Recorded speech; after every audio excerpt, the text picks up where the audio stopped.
A new manager, a new team, but a sad start to the season. Is this new Chelsea era destined for greatness, or will it fail to live up to their expectations yet again?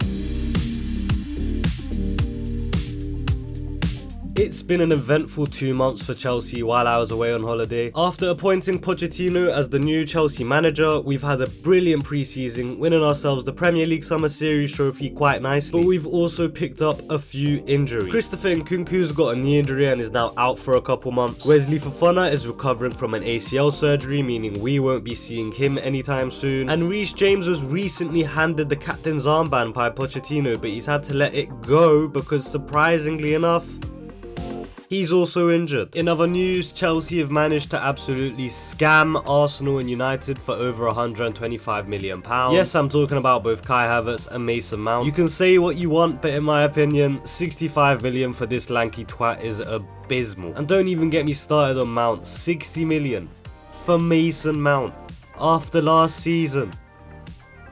Ten Hag, honestly, what are you smoking, mate? We've also sold many others, including Koulibaly for 20 million, Mendy for 16 million, Kovacic for 30 million, Pulisic for 18 million, Ethan Ampadu for 7 million, Kante, Aubameyang and Azpilicueta have all left as free transfers. Ziyech, Angelo, David Fofana, Slonina and Kepa have all been loaned out. João Felix and Zakaria have returned to their old clubs as their loans at Chelsea have finally ended.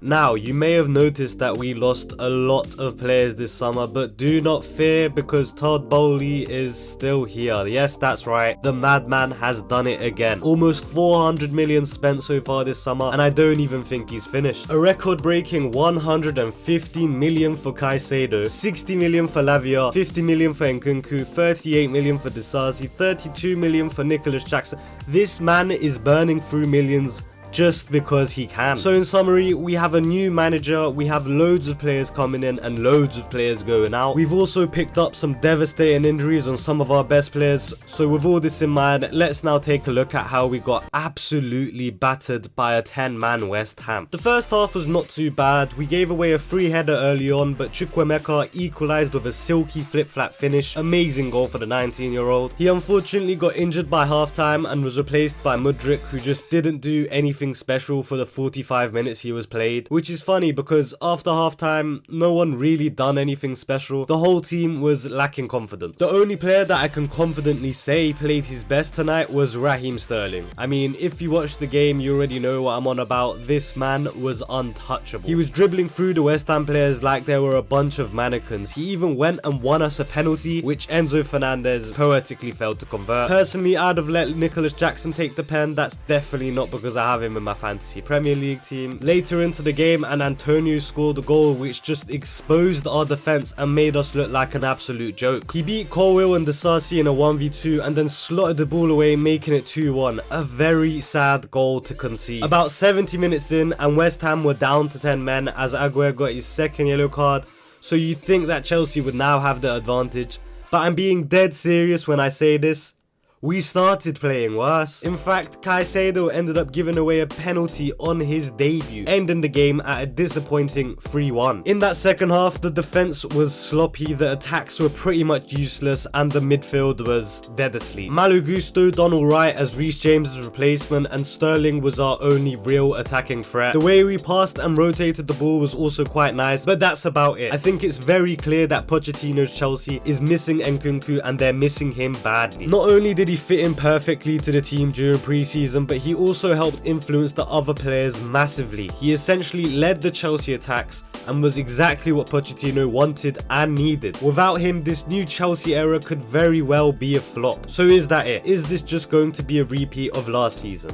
Well, I don't think so. Let's take a step back from the West Ham game and take a look at the bigger picture here. This new Chelsea team is highly experimental and very inexperienced. It's highly experimental because with a fresh team, it is Pochettino's job to find the best 11, the best tactics and the best formations for Chelsea to use without the key players Nkunku and Reece James.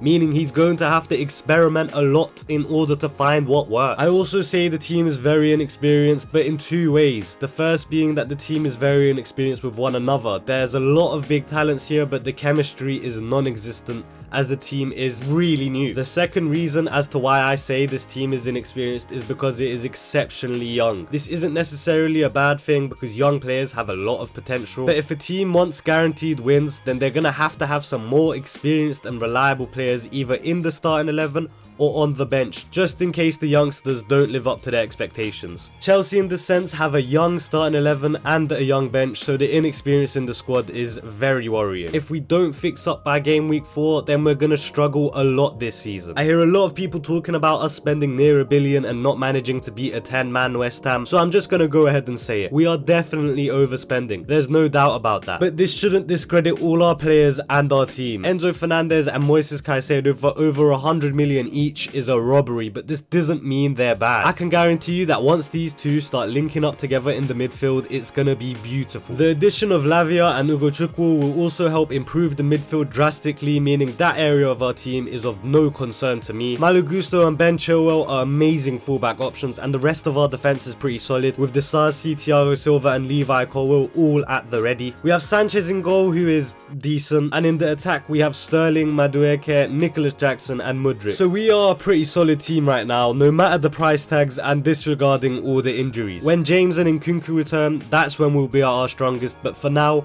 we be patient and believe in Pochettino. So, I've spoken about Chelsea's transfers and injuries, I've gone over our game against West Ham, and I've also given my thoughts on the team. This new Chelsea era has a lot of potential. Let's just hope that Poch manages to bring out the best in everyone.